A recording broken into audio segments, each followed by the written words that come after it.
ஜாதகத்தில் லக்னத்துக்கு அஷ்டமாதிபதி அப்படின்னாலே எல்லாம் மிரடுவாங்க.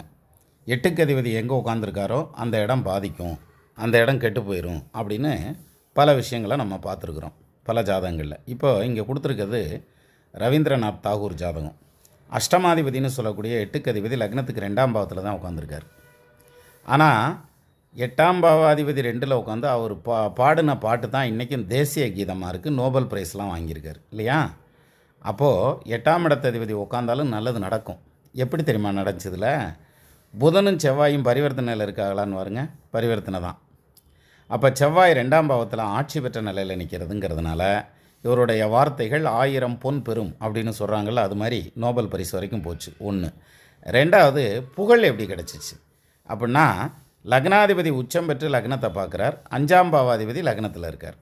அதே இது பரிவர்த்தனை யோகத்தில் லக்னாதிபதியும் லக்னத்துக்கு போயிடுறார். அப்போ லக்னம் ஸ்ட்ராங்காக இருந்தால், லக்னாதிபதி ஸ்ட்ராங்காக இருந்தால் அவங்களுக்கு புகழ் கிடைக்கும் அப்படிங்கிறது உறுதி.